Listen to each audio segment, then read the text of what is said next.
4 काली ननद की एक गोरी भाभी। घर का हर एक कोना फूलों की खुशबू से महक उठा था। रंग बिरंगे लड़ियों की जगमगाहट घर के आंगन को उजागर कर रहा था। आखिरकार आज सरिता देवी के बेटे अश्विन की शादी जो थी, तभी फूलों से सजी धजी गाड़ी उनके घर के आगे आ रुकती है, जिसके भीतर से लाल सुर्ख जोड़ा पहने हुए सुंदर सा रूप सजाए सरिता की नई नवेली गोरी बहू चांदनी बाहर निकलती है।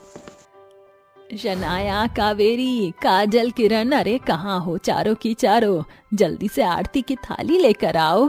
सरिता के शब्द खत्म होते देर नहीं होती कि उसकी चारों काली बेटियां आरती की थाली लिए दरवाजे पर आकर एक ही सुरताल में बोल पड़ती हैं।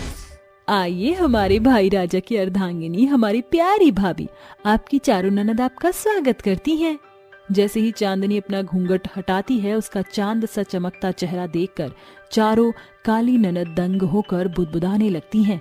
अरे काजल, किरण, शनाया, देख रही हो, हमारी भाभी तो हूर की परी के जितनी रूपवती है। हाँ सचमुच, हमारी भाभी तो एकदम भाभी जी घर पर है कि टीवी सीरियल की गोरी मेम की जैसी है। चारों काली बहनों को खुसुर पुसुर करता देख सरिता की पड़ोसन तारा टपरीबाजी करते हुए कहती है, अरे लागत है भाभी गोरा रंग तुम चारों काली ननद की आंखों में ना ही समात है। जैसे डाल पर बैठकर काला कौवा नदी में नाचते हंस को निहारत है, वैसे ही ये चारों चिंदी चोर काली ननद अपनी गोरी भाभी को टिकट टिकट ताक रही है। तारा की यह बात सुनकर चांदनी के मुंह से हंसी छूट जाती है। देख रही हो तुम तीनों, हमारे काले रंग के कारण भाभी के मुंह से भी हंसी के हंसगुल्ले फूट रहे हैं।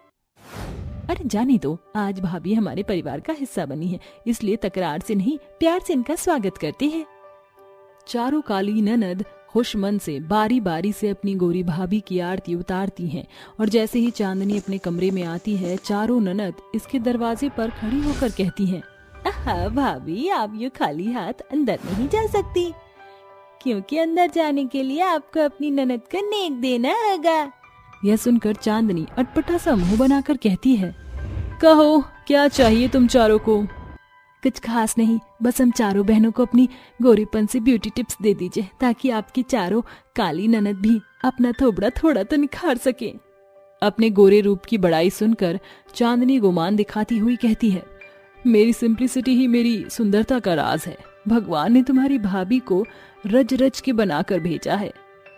भाभी, आप अपने गोरेपन की गुमान की आड़ में हम चारों काली ननद को भिगो भिगो कर जूते क्यों मार रही हैं? मैं भला क्यों आपको जूते मारूंगी? मेरी काली पीली प्यारी ननद जी, आपकी भाभी तो केवल आपको आईने से भेंट करवा रही थी। गोरी भाभी और काली ननद के बीच नोक झोंक होने लगती है, जिसे देखकर चारों ननद कहती हैं, भाभी आप आराम कीजिए, शादी ब्याह के भागदौड़ में थक गई होंगी। चारों काली बहनों के जाते ही चांदनी खुद में बुदबुदाते हुए बोलती है, चलो अच्छा है पीछा छूटा, वरना मेरी ये काली ननद जाने और कितनी देर मेरा भेजा फ्राई करती। रात की बेला बीतने के साथ सवेरा हो जाता है। चांदनी सूरज की लालिमा के साथ जागकर काम करने में जुट जाती है। तभी उसकी चारों ननद रसोई घर में आती हैं और वह चीखते हुए कहती हैं,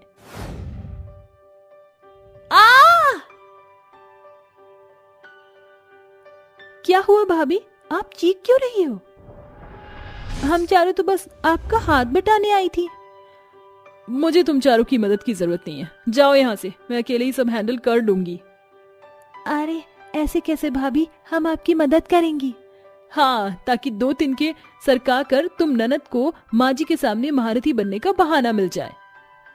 भाभी आप हमें गलत समझ रही हैं, ये तो हम चारों बहनों की बरसों का सपना था कि हम भाभी के साथ काम करें। मेरा हाथ बटाने से बेहतर है जाओ जाकर अपने उस काले भद्दे रूप पर ध्यान दो।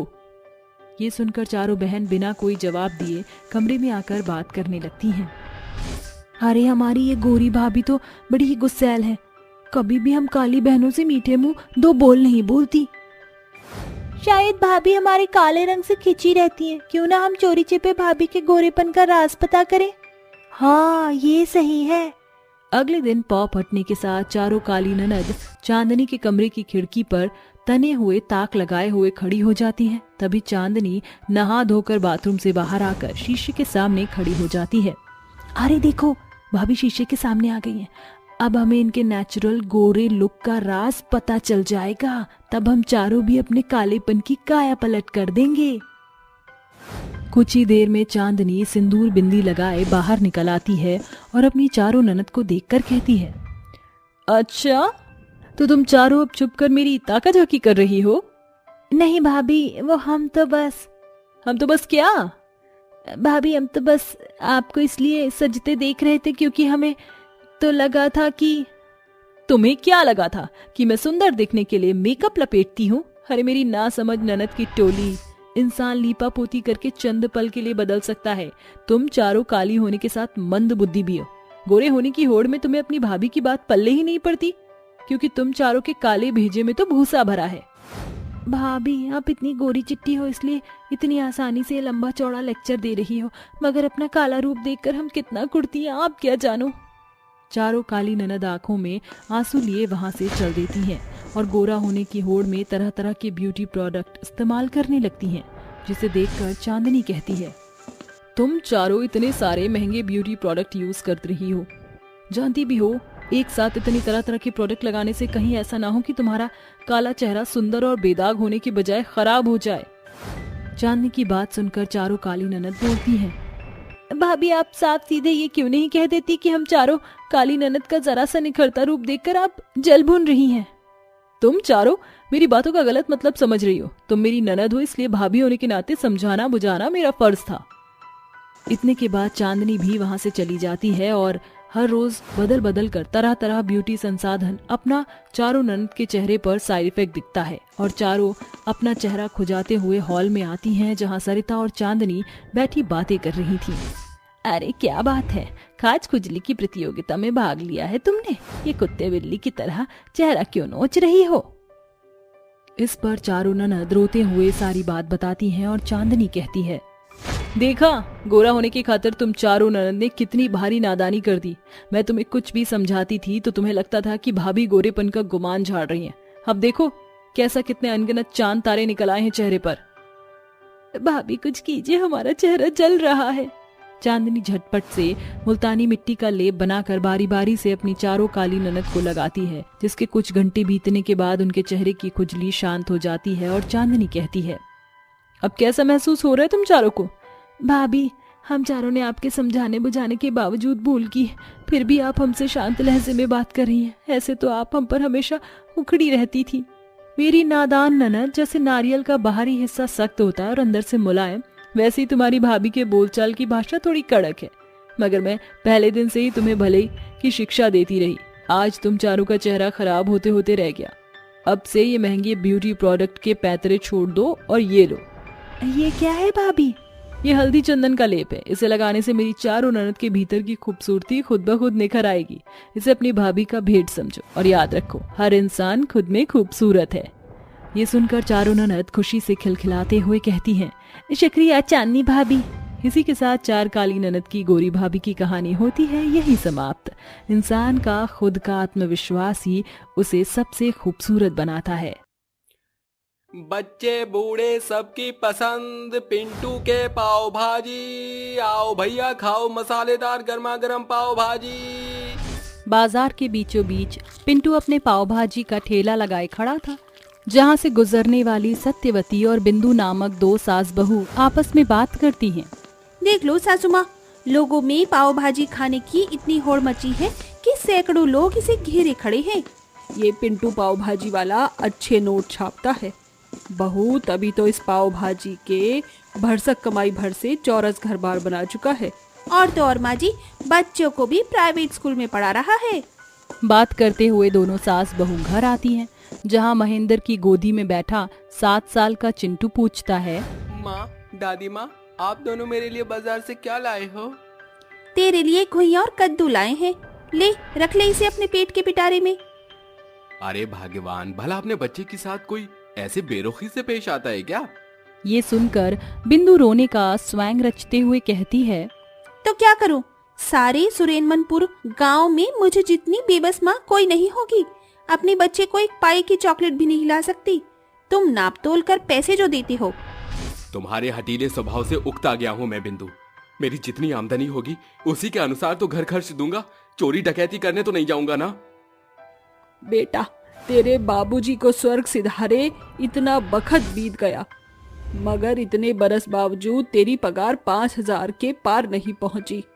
इसीलिए हम सास बहू ने तय किया है कि हम कुछ पैसे लगाकर पाव भाजी बनाकर बेचेंगे। सत्यवती अपने जेवर बेचकर जोड़ी हुई जमा पूंजी से पाव भाजी का सामान खरीदती है।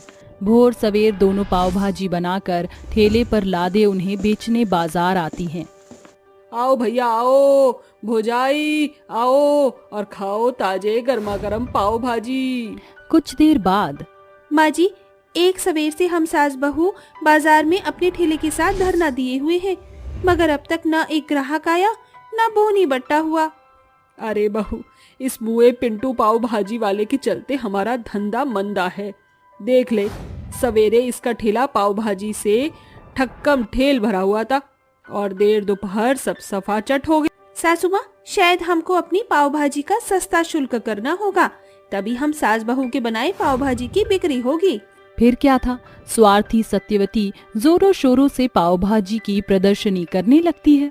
अरे आओ और खाओ, एकदम सस्ते शुल्क में ताजे मुलायम पाव, दमदार मसालेदार भाजी के साथ। सारे ग्राहक पिंटू के ठेले को छोड़ सास बहू के ठेले पर जम जाते हैं। जहां बहू पाव भाजी बनाती तो सास ग्राहकों के बीच परोसती।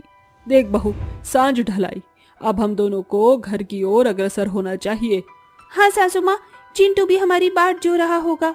घर आने पर दोनों सास बहू अपनी पहली कमाई के पैसे को गिनती हैं। सासू माँ, पहले ही दिन हम सास बहू ने पाव भाजी से बहुतायत कमाई की। सो तो है बहू, मगर हमने पाव भाजी बनाने में लागत भी तो ऊंची दर की झोंकी थी। सासू माँ, अगर हम चाहें तो लागत की दर बेहद सीमित हो सकती है। जैसे हम ताजी हरी सब्जियों की बजाय कम कीमत की सब्जियां खरीदकर भाजी तैयार करें और पाव बनाने में महज मैदा नहीं बल्कि उसमें आधा आटा इस्तेमाल करेंगे तो इससे लागत अल्प मात्रा में लगेगा। लालची सास बहू थोड़ी कमाई से संतुष्ट नहीं रही, इसलिए अब वह दोष युक्त सामग्री से मिलावटी पाव भाजी बनाने लगी। पाव भाजी खा लो भैया, पाव भाजी। सास बहू ने बनाया सस्ता किफायती मजेदार मसालेदार पाव भाजी, खाओ खाओ। सत्यवती की आवाज सुनकर सुब्रमण्यु नामक एक शख्स वहां आकर कहता है, अयो पाव भाजी की प्लेट कितने की देते जी? चाचा, एक पाव भाजी की प्लेट मात्र 50 रुपए में है, जिसमें 4 बड़ी पाव, 1 कटोरी भरी पूरी भाजी, साथ ही मक्खन की टिकिया शामिल है। अयो रामा, आज के दौर में 50 रुपया में इतना कुछ मिलेंगे? अयो रामा, जल्दी से 2 बड़े बड़े प्लेट लगा दो। बिंदु फौरन ही पाव भाजी से सजी धजी प्लेट सुब्रमण्यु के सामने परोसती है। भोला भाला सुब्रमण्यु स्वाद स्वाद में पाव भाजी की एक प्लेट तो खत्म कर जाता है, मगर उसी के साथ उसके पेट में हलचल होने लगती है। अयो रामा, हमारे पेट में गड़गड़ होता जी। अरे भाई, गरम गरम पाव भाजी खा रहे हो, इसीलिए पेट में थोड़ी परेशानी हो रही है। भोला भाला सुब्रमण्यु सत्यवती की मिथ्यपूर्ण बात से सहमत हो जाता है और जैसे तैसे पूरी पाव भाजी खत्म करके सास बहू को पैसे चुकता करके चला जाता है। अरे वाह सासू माँ, आप तो बड़ी सयानी निकली। इस पोपटलाल ग्राहक के सामने पाव भाजी की जबरदस्त टिप्पणी की। पैसे कमाने की होड़ में लालची सास बहू अपना स्वार्थ साधने के लिए पाव भाजी के सस्ते शुल्क से उपभोक्ताओं पर निशाना साधते। ग्राहक भी बड़े चाव से उनके ठेले पर आके दोषपूर्ण पाव भाजी खाते और अगले दिन बीमारी का बिस्तर उन्हें अपनी जकड़ में ले लेता। ये सिलसिला यूं ही चलता गया। एक दिन प्रियांशी अपनी सहेलियों के साथ उनके पास आती है। आंटी, जरा जल्दी से 4 प्लेट पाव भाजी लगा दो। हाँ जरूर बिटिया। दोनों सास बहू झटपट से 4 प्लेट पाव भाजी लगाकर उन्हें खाने को देती हैं। जैसे ही प्रियांशी पाव भाजी का पहला कौर खाती है, बुरा बेबाक मुंह बनाकर कहती है, या आंटी, इस भाजी के भीतर से बेतहाशा बदबू आ रही है, जैसे सब्जियों की सड़न की दुर्गंध आती है, और ये पाव भी पूरे तौर से ताजा नहीं है। प्रियांशी के मुंह से पाव भाजी के प्रति नुशक निकलता देख सास बहू का चेहरा खौफ के मारे पीला पड़ जाता है। तभी बिंदु बात को बदलते हुए कहती है, मेम साहब, जरूर आपके मुंह का स्वाद बिगड़ गया है, इसीलिए आपको स्वाद का सही तौर से पता नहीं चल पा रहा, वरना ग्राहक तो पेट भर के पाव भाजी खाते हैं। हाँ बेटी, हम सास बहू बड़े सफाई से पाव भाजी बनाते हैं। हमारे ठेले के पाव भाजी के आगे तो 5 सितारा होटल के व्यंजन भी फीके हैं। पढ़ी लिखी प्रियांशी भी चालाक सास बहू की चिकनी चुपड़ी बातों में आ जाती है। हर एक गुजरते दिन के साथ समय सप्ताहों में शुमार हो जाता है। एक दिन जब सास बहू देर रात पाव भाजी बेचकर घर आती हैं, तो पिंटू पाव भाजी वाला पहले ही उनके घर में बैठा होता है। अरे ओ मुए, ये क्या घुसपैठिए की नाई हमारे घर में घुसा बैठा है। माँ, पिंटू ने मुझे आपके पाव भाजी का पुख्ता प्रमाण दे दिया है। आप दोनों सास बहू भोले भाले ग्राहकों के साथ सरासर धोखाधड़ी कर रही हैं। अरे महेंद्र, इस पाव भाजी वाले की तौर तरकीब तू नहीं समझेगा। ये हम सास बहू के कमाई से कुड़ता है। माता जी, आप दोनों ने पहले ही मेरे पेट पर लात मार दी, मगर मैंने उल्हाना नहीं दी। मगर ये सवाल ग्राहकों की सेहत का है। हाँ, हमें ये सच्चाई खराई का पाठ मत पढ़ाओ। दोनों सास बहू बहसबाजी करने लगती हैं। तभी चिंटू अपना पेट पकड़कर जोरों शोरों से करहाता है। माँ, मेरा पेट। इसी के साथ चिंटू मितली करता है। सभी घबराकर उसे अस्पताल लाते हैं, जहां डॉक्टर घंटों जांच पड़ताल करके कहते हैं, देखिए, जांच से मूल्यांकन मिला है, बच्चे के भोजन नलिका में पाव भाजी के मैदे के कण चिपके हैं। बच्चे को फूड पॉइजनिंग हुआ है। डॉक्टर, मेरा बच्चा ठीक तो हो जाएगा? हम तो भरसक कोशिश कर सकते हैं, हम भगवान पर भरोसा रखिए। डॉक्टर के जाते ही गुस्से से मंदा महेंद्र कहता है, आप दोनों के किए की कटनी अब मेरे बेटे को काटनी पड़ रही है। 2 घंटे बाद खतरा टल गया है, आप चिंटू से मिल सकते हैं। दोनों सास बहू चिंटू के पास आती हैं। चिंटू, तू चोरी छिपे पाव भाजी खाता था, सच बता। हाँ दादी माँ, रोजाना रात को जो बचा कुचा पाव भाजी आप दोनों घर लाते थे, मैं उन्हें छुपाकर खाया करता था। सॉरी दादी। इस घटना के बाद सास बहू को सबक मिलता है। माँ जी, हमने पैसे के लालच में अंधा होकर केवल अपना स्वार्थ साधा। बहू, चाहे अब हमारे दुकान से हम 1 पाई ही क्यों न कमाए, मगर ईमानदारी से कमा लेंगे, क्योंकि बेईमानी के 10 से ईमानदारी का 1 रुपया बेहतर है। अगले दिन से दोनों सास बहू पूर्णतया बेहतर पाव भाजी बनाने लगती हैं। ईमानदारी की कमाई से माँ अन्नपूर्णा ने उन्हें बड़ी बरकत बख्शी, जिससे उन्हें फिर कभी पीछे मुड़कर देखना ना पड़ा। गरीब माँ की मजबूरी। अंबिका अपनी 2 बेटियों 8 वर्षीय अनु और 6 वर्षीय राधिका के संग एक बस्ती में रहती थी। अंबिका का पति कुछ साल पहले ही दुनिया से जा चुका था। बदकिस्मती की बात तो ये थी कि बेचारी अंबिका भी अंधी थी। तीनों माँ बेटियां अक्सर ही सड़क पर घूम घूम कर भीख मांगती थीं। मगर आज अंबिका की तबीयत कुछ ठीक नहीं थी। उस वजह से उसकी दोनों बेटी अकेले ही भीख मांगने चल देती हैं। राधिका, वो देखो, मंदिर में भंडारा बढ़ रहा है। इस भंडारे से हम तीनों माँ बेटियों की भूख मिट जाएगी। दोनों बहनें कतार में खड़ी होकर अपनी बारी आने की राह ताकने लगती हैं, मगर उनके बारी से पहले ही खाना खत्म हो जाता है। धत तेरे की, भंडारा तो खत्म हो गया। इसके बाद दोनों मंदिर की सीढ़ियों पर बैठकर देर सांझ तक राह देखती हैं कि कब कोई अमीर आएगा और उनके आगे 1 आध रोटी डाल जाएगा। मगर किसी को भी ना आता देख वो घर का रुख करती हैं। तभी सुनसान सड़क से चली आ रही एक तेज तर्रार गाड़ी को देख दोनों बहनें बीचों बीच स्तब्ध खड़ी रह जाती हैं। तभी गाड़ी रुकती है, जिसमें से साइली नाम की एक औरत भागती हुई उनके पास आती है। अरे बच्चों, तुम दोनों ठीक तो हो? कहीं चोट तो नहीं आई? इतनी देर रात को तुम दोनों बच्चियां इस सुनसान सड़क पर क्या कर रही हो? साइली की बात का जवाब देने के बजाय दोनों आपस में खुसर पुसर करते हुए कहती हैं। राधिका, इन मेम साहब की साड़ी, सभ्यता और बात करने का सलीका साफ तौर से बयां कर रहा है कि ये कितने बड़े घर की हैं। चुप कर रेनू। मेम साहब, हम दोनों बहनें पास ही एक बस्ती में रहती हैं। हमारी माँ अंधी है, वो देख नहीं सकती, इसलिए हम लोगों से खाना मांगती है।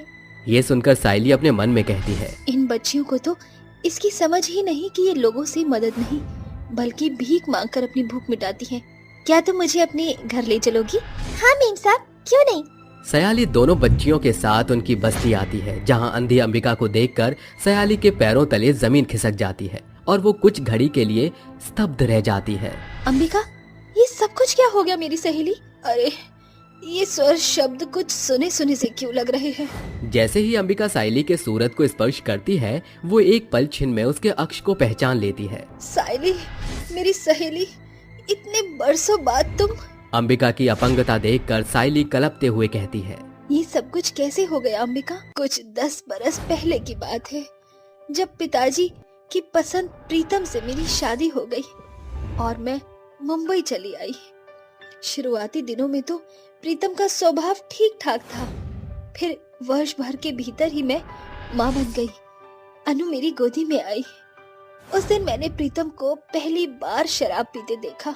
पिता बनने के लिए मैंने पिछले 9 महीनों का पड़ाव इसलिए थोड़ी पार किया था कि तू बेटी जने, उसे भला तो तू बाज रहती। प्रीतम को नशे में धुत देखकर अंबिका जवाब देने की बजाय चुप्पी साध लेती है, मगर प्रीतम का शराब पीना उसकी बुरी आदत बन चुकी थी, जिसके चलते उसे नौकरी से हाथ धोना पड़ गया। इसी बीच अंबिका दूसरी बार गर्भवती हो गई। सांझ होते ही अंबिका प्रीतम से कहती है, घर की दिन दशा बिगड़ती जा रही है। घर में एक दाना भी नहीं बचा, बनिए का बकाया भी बढ़ता जा रहा है। कोई तो काम करो। मैं कुछ नहीं करूँगा। ठीक है, तो ये लो मेरी चूड़ियाँ, ये पहनकर घर में बैठ जाओ। फिर मैं बाहर कमाने जाऊंगी तो तुम्हें शोभा देगा। क्या बकती है कमीनी, ठहर जा, भी तेरी हेकड़ी निकालता हूँ। अंबिका के शब्द की सजा गर्भावस्था के उस समय पर अपने पियक्कड़ पति के हाथ उसे पिटकर भुगतना पड़ता है। उसी रात अंबिका को प्रसव पीड़ा उठती है और वो घर में ही एक बेटी को जन्म देती है। समय बीतता है। 3 वर्ष के पश्चात ही पियक्कड़ प्रीतम भगवान को प्यारा हो जाता है। ऊपर वाले मेरा सिंदूर छीनकर तूने सिर्फ मुझे बेवा नहीं बनाया, मेरी दोनों बेटियों को भी यतीम बना दिया। अपने पति प्रीतम के जाने के गम में अंबिका को गहरा सदमा लगता है। उसे संभलने में कई दिन लग जाते हैं। अनु बिटिया, अपनी छोटी बहन का ख्याल रखना।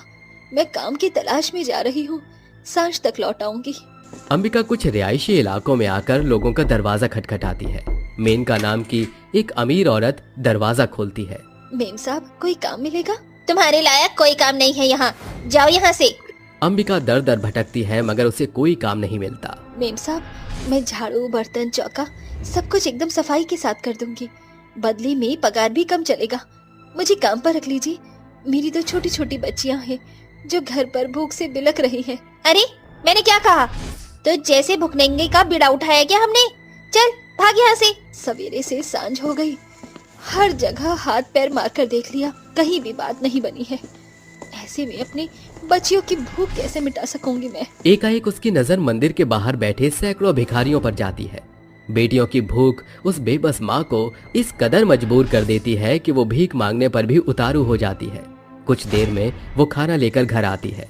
देखो मेरी बच्चियों, माँ खाना ले आई। अंबिका एकाएक अपनी दोनों बेटियों को खाने का कौर खिलाती है। तभी अनु कहती है, माँ, सारा खाना आप हमें खिला दोगी तो खुद क्या खाओगी? माँ की सयानी बेटी, मेरी फिक्र मत कर, माँ भर पेट खाकर आई है। पेट भरते ही अनु और राधिका नींद के आगोश में चली जाती हैं। भूख से अंबिका की अंतड़ियां सूख रही थी, उसका चेहरा भी कुम्हला चुका था।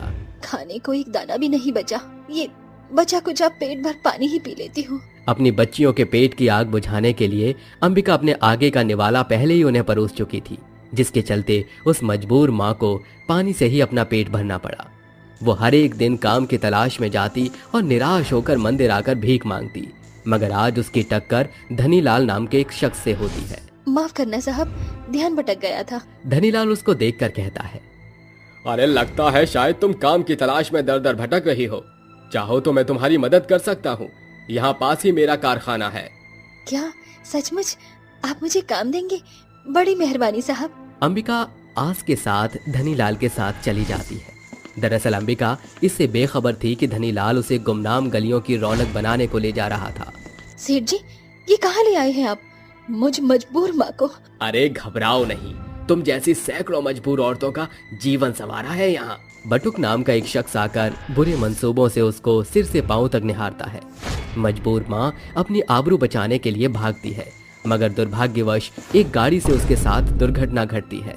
उस रोज मेरी जान तो बच गई, मगर मैंने अपनी दोनों आंखें खो दी और भूख ने मुझे सदा के लिए अंधा और मेरी बच्चियों को भिखारिन बनाकर रख दिया। इससे बड़ी मजबूरी इस माँ के लिए क्या होगी साइली, कि मेरी बिटिया मेरा पेट भरती है। फिक्र मत करो अंबिका, शायद इसीलिए भगवान ने मुझे ब्याह के बाद अब तक बांझ रखा कि मुझे अनु और राधिका की माँ बनना था। हाँ अंबिका, अब से मैं इन बच्चियों को पढ़ा लिखा कर इन्हें उज्जवल भविष्य दूंगी, ताकि जो तुमने सहा वो भविष्य में कभी इनको न सहना पड़े। सायली दोनों बच्चियों समेत अंबिका को अपने घर लेकर सबसे पहले अंबिका का इलाज करवाती है। पैसे के बलबूते पर अंबिका की आंखें लौट आती हैं। अब उसकी दोनों बेटियों का भी विद्यालय में दाखिला हो चुका था। इस कहानी के पात्र में मजबूर माँ अंबिका की आबरू तो बच गई, मगर आज भी जाने कितनी ही बेबस लाचार माँ अपने बच्चों की खातिर मजबूर होकर समाज की सभी सीमाएं लांघ जाती हैं, जिसका सर्वोपरि श्रेय बेरोजगारी है। कबाब बेचने वाली सास बहू की सफलता। सास बहू के कुरैशी कबाब नाम का एक रईस रेस्टोरेंट था, जिसके बाहर कतार में खड़े हुए लोग बखान करते हुए एक दूसरे से बातें कर रहे थे। आफ्ताब मियाँ, पिछले पौना घंटे से कबाब खाने की आरजू ने हमारा कबाब बन गया है। इतनी भीड़ भाड़ में हमारा नंबर जाने कब आएगा? जनाब जरा सब्र रखिए, ये भीड़ भड़ाका इसी कारण से है क्योंकि पूरे अलीगढ़ का मुस्लिम समुदाय सास बहू के कबाब खाने के लिए इसी रईस रेस्टोरेंट का रुख जो करता है। यहाँ के कबाब खाने के बाद अगर आपके मुंह से माशाअल्लाह ना निकले तो कहना। रेस्टोरेंट का टेबल खाली होता है। दोनों दोस्त उन टेबलों पर धावा बोलते हैं और असलम कहता है, अरे खाला, जरा जल्दी से 4 कुरैशी कबाब ले आइए। आदाब असलम भाई, आप दोनों ये कबाब खाइए। सासू माँ सिगड़ी पर और कबाब सेक रही हैं। आफ्ताब बेबाक बेमन से कबाब को निहारता है, मगर जैसे ही वो कबाब चखता है उसके चेहरे के हाव भाव समेत उसके स्वर भी बदल जाते हैं। माशाअल्लाह, क्या लाजवाब कबाब बनाए हैं आप दोनों सास बहू ने। ओहो हो, खुदा ने आप खान सामे के हाथों में बड़ी नेमत बख्शी है। तारीफ के लिए शुक्रिया भाईजान। वैसे ऐसा कबाब बनाना कहाँ से सीखा आप सास बहू ने? एकाएक सुलोचना हाथों में कबाब की थाली लिए हुए आते हुए कहती है, हमारे इस कबाब की प्रसिद्धि के पीछे दुखद दास्तां दबी हुई है भाईजान। जितने हम कबाब खा रहे हैं, खाला आप उतनी इस कबाब के कामयाबी की कहानी सुना दीजिए। कुछ साल भर पहले की बात है। मेरे पति शैलेश अलीगढ़ के बड़े बिजनेसमैन थे। मेरा बेटा अनिकेत पिता के कारोबार में उनका हाथ बटाया करता था। हम सास बहू का जीवन मजे में चल रहा था। हमारे पास धन दौलत शोहरत की कोई कमी नहीं थी। माँ जी, ये देखिए, आज अनिकेत ने इस नौलखे हार में फिर से इतने पैसे फूंक दिए। बहू, अनिकेत ने कोई फिजूल खर्च थोड़ी किया है। हम अलीगढ़ के सबसे रईस लोग हैं, और फिर अमीर लोग महंगे महंगे शौक से ही तो शहर भर में मशहूर होते हैं। वही तो माँ, जब देखो आपकी ये बहू बनियों से भी बढ़कर कंजूसी करती रहती है। उनका जीवन हंसी खुशी व्यतीत हो रहा था, मगर उनकी ये खुशियाँ ज्यादा समय टिक न सकी। अस्पताल के स्टाफ के स्वर सुनकर दोनों सास बहू तेज गति से फौरन अस्पताल के फाटक में घुसती हैं। देखिए डॉक्टर सचेत, अर्चना, कुछ देर पहले बात हुई थी। आप दोनों के पति का बेहद बुरे तौर पर एक्सीडेंट हो गया है। कुछ लोग सड़क से उठाकर उन्हें अस्पताल ले आए। इमीडिएटली मिस्टर शैलेश की सर्जरी करनी पड़ेगी। डॉक्टर साहब सोच क्या रहे हैं, सर्जरी शुरू कीजिए। जैसा कि एक प्राइवेट हॉस्पिटल है, इसलिए सर्जरी में पूरे 15 लाख रुपए लगेंगे। आप पैसों की फिक्र मत कीजिए। सुलोचना घर सारी सेविंग से सर्जरी के पैसे भर देती है। कुछ देर बाद, माफ करना माता जी, सर्जरी सक्सेसफुल नहीं हो सकी और एक आपके बेटे के पैरों की जान चली गई है। डॉक्टर, मेरे पति के पाँव का भला चंगा होने में कोई तो आसार होगा। आई एम सॉरी, इनके भविष्य में पुनः चलने का आसार बिल्कुल शून्य है। एक ही पल में उस सास बहू की दुनिया दुखदाई हो चुकी थी। ऐसे में शैलेश के बिजनेस पार्टनर ने उनके इकलौते आसरे से अपने शेयर वसूलने की बड़ी बात रखी। दोनों सास बहू चुप्पी साध कर अनिकेत के संग बस्ती में भाड़े का सस्ता घर ले लेती है। देखते ही देखते सप्ताह भर हो गया। सासू माँ जैसे तैसे सप्ताह भर रूखा सूखा खाकर पेट भर गया, मगर अब एक भी दाना नहीं बचा। बहू, पेट की आग बुझाने के लिए हमको कामकाज करना होगा। माँ जी, अलीगढ़ शहर में सबसे ज्यादा मुस्लिम समुदाय का बसेरा है। क्यों न हम इन्हीं का खान पान को अपने पेट भरने का पेशा बना ले। वो कैसे बहू? माँ जी, अलीगढ़ शहर में बहुतेरे मुस्लिम लोगों का बसेरा है। जो काम के कारण यहाँ बसे हैं, उनका भूख ढाबे के भरोसे है। क्यों न हम कबाब का कारोबार शुरू कर दे। इसमें हमको ज्यादा निवेश भी नहीं करना पड़ेगा। ठीक है बहू, इस बचे कुचे अंतिम पैसे की हम कबाब के कारोबार में ही लगाएंगे। बचे कुचे पैसों से वो सास बहू कबाब का सामान घर लाकर एक साथ मिलकर कबाब बनाती हैं और सिगड़ी समेत एक सड़क किनारे कबाब बेचने लगती हैं। अरे आओ आओ अलीगढ़ वासियों और खाओ सास बहू के कुरैशी कबाब। अर्चना की आवाज सुनकर मकबूल नाम का एक मुस्लिम व्यक्ति कहता है, अरे जरा जल्दी से 2 सीख कबाब देना। हाँ भाई साहब, ये लीजिए। सुलोचना झटपट से मकबूल को कबाब देती है। जैसे ही कबाब का एक कौर मकबूल के मुंह में जाता है, वह नाक भौं सिकोड़ कर कहता है, अरे ये कैसा बेहुदा कबाब बनाया है। अरे कबाब हमारे कौम का बेनजीज खान पान है। अरे कसूर मेरा है जो मैंने तुम हिंदू सास बहू के कबाब खाने की गुस्ताखी की। अरे हर बार ऐसी कबाब बनाने की हिमाकत करने से बेहतर अरे बंद कर दो अपने इस कबाब के कारोबार को। ये कहकर मकबूल वहाँ से चल देता है। सास बहू देर सांझ तक ग्राहकों के आने की राह देखकर कबाब और सिगड़ी समेत घर आकर कहती है, शायद उस शख्स ने सच ही कहा, ये कबाब का कारोबार हम सास बहू के बस की बात नहीं। माँ जी, किसी भी कारोबार के शुरुआत में ही बेहतर कमाई नहीं होती, उसे जमने में जरा तो समय लगेगा। मेरे ख्याल से हमारे कबाब में कुछ कमी है। बेहतर कबाब मीट और मसालों से बनता है। अब हम बाजार से खड़े मसाले खरीद कर उन्हें खुद से कूट पीस कर प्रयोग करेंगे।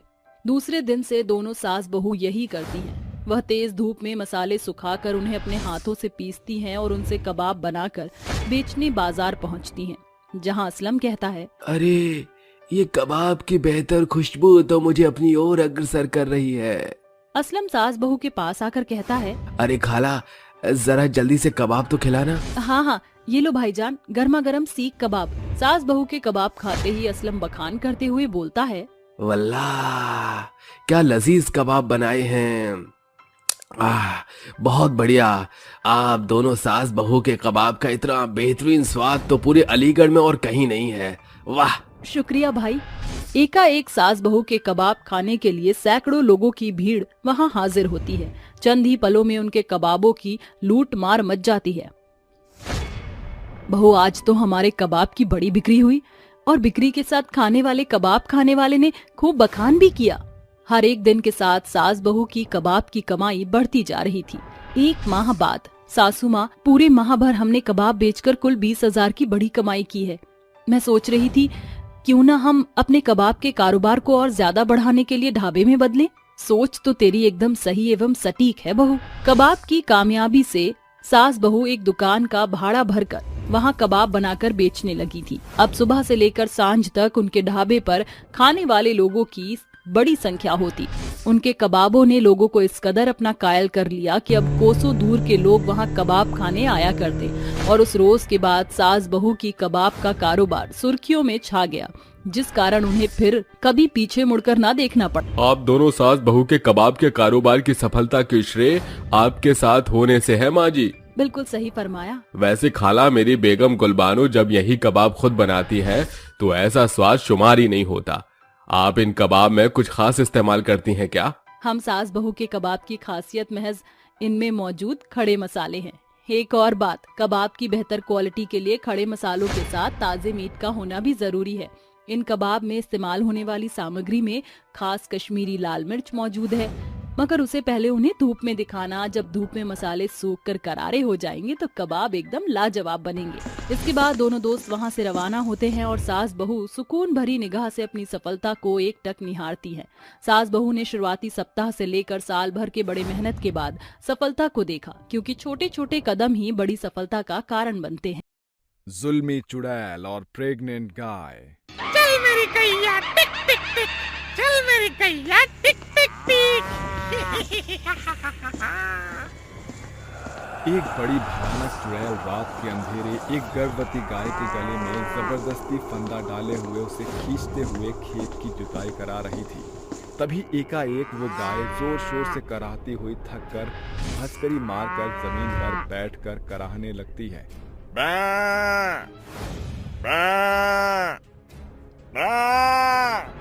अरे ओ नासमीती, अभी तो आधे खेत की जुताई नहीं हुई और तू मजे से मिट्टी पर पसर गई। अभी तो बुआई का काम बाकी बचा है। चल उठ, वरना तुझे तेरे गर्भ के साथ इस खेत में दफन कर दूंगी।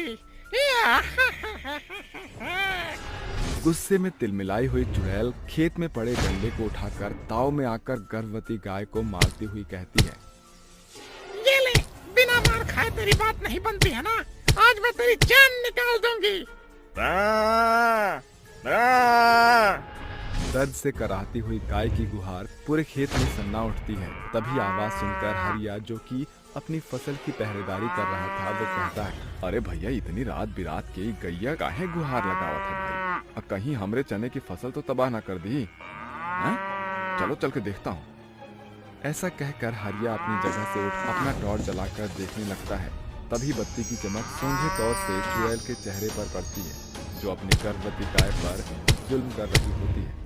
ये देखकर हरिया की सांसें खौफ के मारे डिलडॉल करने लगती है। चंदा की चुड़ैल, अरे नाश मीटे चंडाल चुड़ैल, मर कर भी लौट आई। अरे मुझे गांव गढ़ को इस बात के बारे में बताना होगा। हरिया खेत की पहरेदारी छोड़कर भाग घर आ जाता है और सवेरे पूरे गांव को चुड़ैल का कच्चा चिट्ठा कहकर सुना देता है। हरिया तू होशो हवास में तो है ना? अरे मैंने अपनी आंखों से उस चुड़ैल को गौरी पर जुल्म ढाते हुए देखा है। अब मुझे तो डर है कि बेचारी गौरी गर्भवती है, कहीं वो इस कसाई चुड़ैल का कौर न हो जाए। आखिर क्यों वो चुड़ैल गर्भवती गौरी पर जुल्म ढा रही है और क्यों पूरा गांव गढ़ उसे कसाई की उपाधि दे रही है, ये जानने के लिए हमें बीते दिनों के पन्नों को पलटना होगा। ये कहानी है बल्लभगढ़ गांव, जहां चंदा नाम की एक जालिम ग्वालन रहती है, जिसके पास गौरी नाम की एक गाय है और वो रोजाना उसे प्रताड़ित करती थी। आज भी वो उसे एक तगड़े डंडे से उसे मार रही होती है। और मार खा, इसी के लायक है तू।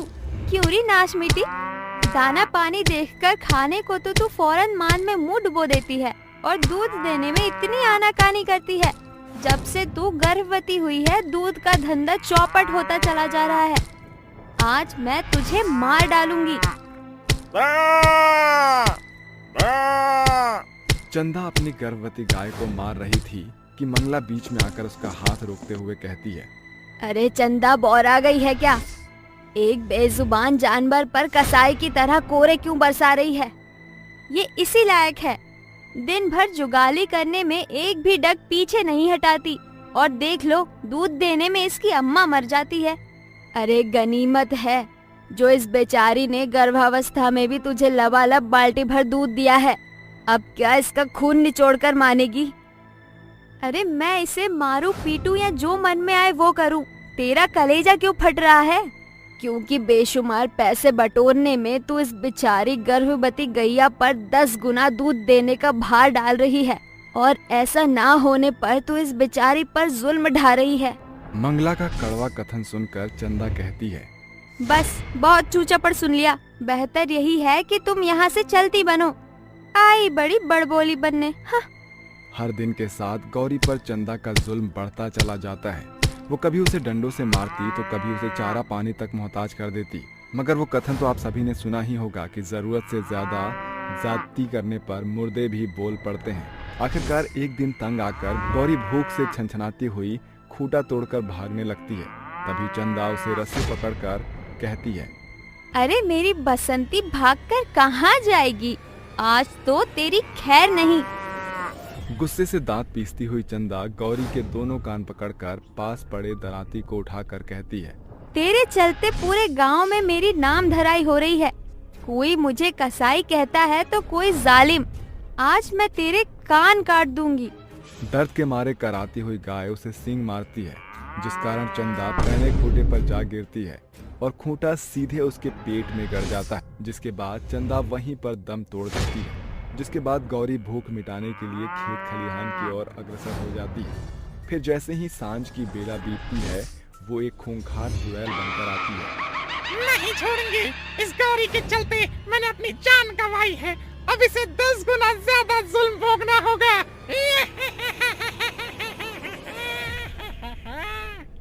इसके बाद चुड़ैल अपनी तेज कानों का इस्तेमाल करके गौरी तक पहुंचती है। धप्पा! तुझे क्या लगा तुम मुझसे बच निकलेगी? अब देख, मैं तुझे मौत से भी ज्यादा बदतर जिंदगी दूंगी। और तब से गर्भवती गौरी चुड़ैल के जुल्मों तले दबकर ही रह रही है। क्या गौरी चुड़ैल के चंगुल से बच पाएगी? जानने के लिए कहानी में आगे बढ़ते हैं। और इंसानियत के नाते ही सही, हमें गौरी को उस चुड़ैल से बचाना होगा। आखिर वो इस गांव गढ़ का हिस्सा है। अभी सभी जन गांव के मैदान में खड़े बातें ही कर रहे थे कि अचानक तेज तूफान पूरे गांव को अपने चपेट में ले लेती है। और तभी गौरी, जिसके चारों पांव खून से सने हुए होते हैं, भागती हुई उनके पास आती है। भाग मेरी बुलबुल, तुझे मौत मिलेगी। भाग मेरी बुलबुल, तुझे मौत मिलेगी। अरे चंदा की चुड़ैल तो गांव में भी घुस आई। अरे भागो रे भागो भाई, वरना हम भी इस कसाई के कौर न बन जाएं। सभी लोग अपनी अपनी जान बचाकर अपने अपने घरों में छिप जाते हैं, जिसके बाद चुड़ैल भूतहा हंसी हंसती हुई कहती है, एक तो कम जिंदगानी, ऊपर से तेरी बेईमानी, आज खत्म तेरी कहानी, ना मिलेगा दाना ना पानी। तो जिस गांव के पास मदद की गुहार लगाते आई है, देख वो खुद अपने घर में दुबक कर बैठ गए। तेरा क्या होगा गौरी? एकाएक हरिया हिम्मत उठाकर जलती हुई मशाल लिए हुए बाहर आकर कहता है, मैं जानता हूँ कि तू चुड़ैल इस अग्नि की ज्वाला को छू भी नहीं सकती। तू मेरे बीच में आकर अपनी मौत को निमंत्रण दे रहा है। अभी तो मैं जा रही हूँ, मगर मैं फिर लौट आऊंगी। तुम गांव वाले इस गाय को मुझसे बचा नहीं सकते। ऐसा कहते हुए चुड़ैल अपनी जान बचाते हुए गायब हो जाती है, जिसके बाद आसमान में छुपा सूरज बादलों को चीरते हुए बाहर निकल आता है और एकाएक सभी का किवाड़ खुलता है। आप सभी चिंता मत कीजिए, मैं ऐसे सिद्ध बाबा को जानता हूँ कि वो गौरी और हमारे गांव गढ़ को इस जालिम चुड़ैल से बचा सकते हैं। सांझ की बेला बीतने से पहले मैं उन बाबा को लेकर गांव में हाजिर हो जाऊंगा। देखते ही देखते सूरज ढलना शुरू हो जाता है और बाबा हरिया के साथ गांव में दस्तक देते हैं। इस गांव की हवा बयार में उस चुड़ैल की धुनी मैं सुन पा रहा हूँ। वो गौरी और उसके गर्भ में पल रहे अंश को अपनी मौत का कारण समझती है, मगर अब वो जुल्मी चुड़ैल इस गांव के पूरे पशुधन को जब्त करना चाहती है। बाबा, हमारा गांव गौ माता पर ही निर्भर है, अब आप ही हमारी मदद कर सकते हैं। फिक्र मत करो बच्चा, आज इस गढ़ में उस जालिम चुड़ैल की आखिरी रात है। मैं उस चुड़ैल के लिए वक्र चाल बुनकर गौरी को उसके भीतर भेजूंगा, और जैसे ही वो चुड़ैल इसमें प्रवेश करेगी, उसकी सारी शक्तियां पंच तत्व में विलीन हो जाएगी। फिर हम उसे आसानी से मार देंगे। पूरा गांव चुड़ैल को खत्म करने की तैयारियों में जुट जाता है। फिर चुड़ैल गांव में प्रवेश करती है और गौरी को मैदान में बंधा देखकर जैसे ही चक्र में कदम रखती है, गांव के निवासी बाहर निकलते हैं। मेरी शक्तियां मुझसे छिन रही है। ये सब तुम सबकी चाल है। तेरा खेल खत्म हुआ चुड़ैल। ऐसा कहकर बाबा उस चुड़ैल के सीने में देवी माँ का त्रिशूल गाड़ देते हैं, जिसके साथ चुड़ैल खाक बन जाती है और पूरा गांव सम्मति से गौरी की जिम्मेदारी उठाता है। कुछ दिनों बाद गौरी एक बछिया को जन्म देकर खुशी से रहने लगती है।